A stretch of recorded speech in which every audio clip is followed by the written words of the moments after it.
Now we take a step back from the headlines to ask the questions Nigeria deserves answers to. On May 30th, retired Major General Rabe Abubakar, former Director of Defence Information, was abducted alongside his wife in Matazau, Katsina State. Days later, a video surfaced of the couple appealing for help. And now, the news no one wanted to hear. General Abubakar is dead. 3 institutions have spoken. The Katsina State government says he died of natural causes, complications from diabetes and hypertension. Defense Headquarters confirmed his death, describing him as a distinguished officer. And from the presidency, Bayo Ononuga relayed President Tinubu's condolences and used the moment to reaffirm a hard line, declaring that the government will never negotiate with terrorists and that the window of surrender, first announced on Democracy Day, has now closed. Now 3 statements, 1 death, and a funeral already conducted. Allahu Akbar. Allahu Akbar.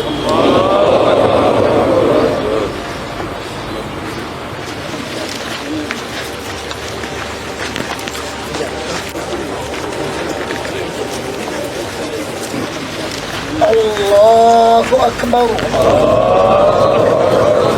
May his soul rest in peace. But this morning, Daily Trust is reporting that the general's family is pushing back on the statement issued by the Katsina State government. The general's son, General Rabe, and daughter, Ada Abubakar, dispute the claim that their father died of diabetes, insisting that he had no such history. So here is what remains unanswered. Who is telling the truth? How was General Abubakar's body recovered from a terrorist enclave and buried within 24 hours? Who recovered it? And what was exchanged? General Abubakar's story is not the only one. 3 generals have now died in the hands of terrorists in November 2025. Brigadier General Musa was ambushed by ISWAP in Damboa, Borno State, separated from his troops and used his own WhatsApp to beg for rescue. 3 days later, ISWAP released photos confirming his execution.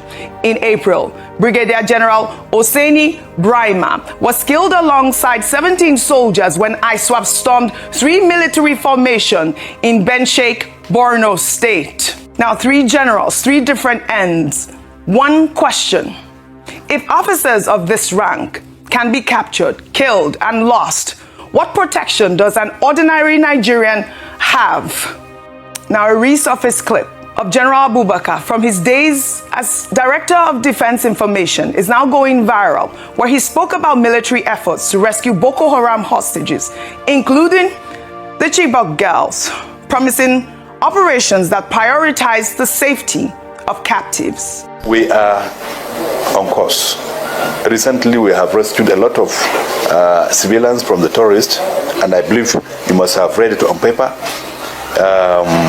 Even last week alone, we rescued how many? About 300 plus children and women. And as long as we rescue this kind of thing, this kind of group of people, I will want to believe that rescuing Chibok girls is on site. Only that, we have to be extremely cautious.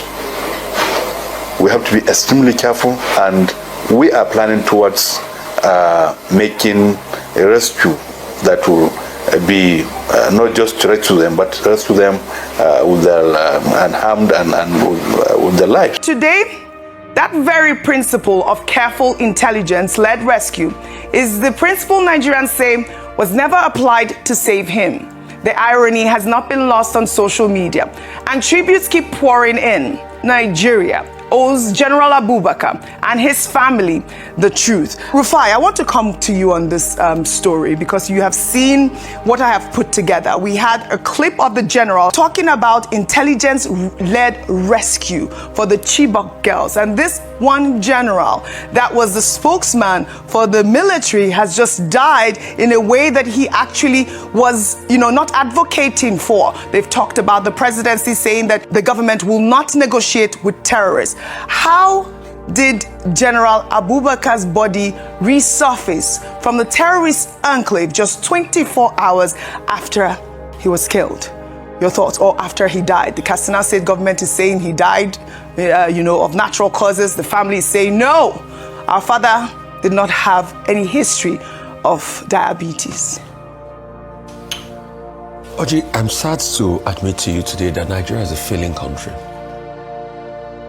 I don't want to use the word a failed state because I have modicum of hope, but it's a failing country, and I'll tell you why. I just had to check to be properly sure. Katsina State has something called Coroner's Law.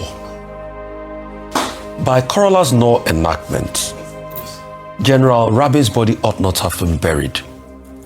Because if a body had died of unnatural causes, a coroner has a right to be able to start up an inquest and talk about having an autopsy. So General Rabe had already, the circumstance was unnatural because you see, Nigeria is a failing country. I'm stopping short of saying it's a failed state because this Katsina State government came to say that he died of natural causes. How can you die from natural causes when you were abducted in an unnatural way? The trauma of the abduction alone can kill the general, and that's not a natural cause in the first place. It's a nation where things have broken down to a tremendous level of failure. That something like this will happen. That a state will come out and give out a position on the matter that they've never carried out an autopsy about. Isn't it shocking? And they are so quick to go bury when they are coroner's rights. So the Katsina State government, Oji, let me make you laugh, violated its own laws. Because if you have a natural cause and there's a coroner that should come in, what you should expect in a society that is not failed, what you should expect is that the Katsina State government will bring in the coroner and say, do your work. But because we have a society that is already elite, it's a cesspool of I don't know what to call it. The government quickly said, oh, we should go ahead and bury. While he was being buried, you have all the top dignitaries come there. The same dignitaries that couldn't force themselves to save the general while he was alive. They came there to do parade, fashion parade over a general's body that we can't even see if it was riddled with bullets or not. This is a man that has given over 35 years of his life to serve the country. And they think that once they bury, we'll move on so quickly and on to the next one. I'm sure the next thing they will do now is they will tell his kids, why are you speaking up? And in the name of condolence visit, they will say, oh, let's try to shut them down. Because you see, it is only a nation again that things have really scattered that doesn't take accountability for actions. And Oji, the thing I'll tell you is when will the next general die? Yes. All right, we're fine. No, the question is when will, you see, Oji, I was here, I cried, I muttered, I said all sorts when General Uba died in the circumstances. I said all sorts when General Seni died. Now it's General Rabe. Because you see, you had a case where the government could have saved the situation. The general was there with them for a while. We didn't see any major rescue efforts. And he finally died. They mismanaged the communications as regards this death by saying he has diabetes, and the kids are now saying, no, it's not a case of diabetes. And they've quickly buried. Coroner has not come in. We have moved on so quickly. And you expect us to have faith and confidence when President Tinubu says it is time that the time they're giving the terrorists has elapsed. And in the same vein, Oji, just days ago, the governor of Borno State makes a case for 720 criminals, terrorists, that are being reintegrated into the society. So, Justice Crack can easily be picked up, beaten in custody, treated in all sorts of ways. But the perpetrators that kill people can quickly be reintegrated into society without any trial. You know, because the case now has been forgotten. While people like Justice Crack agitating and say the military, it should be treated better, is currently still going to court for his case. All right. These are just coming on the burial, and just to raise on some the funeral. On the funeral, sorry. They say that he was slated to be buried on Sunday at 10 a.m., but the Katsina state government insisted that it would happen on Saturday. Why? Those are the questions. These are so big many questions that are coming and through. I believe General Abubakar Rabe's family deserve the truth.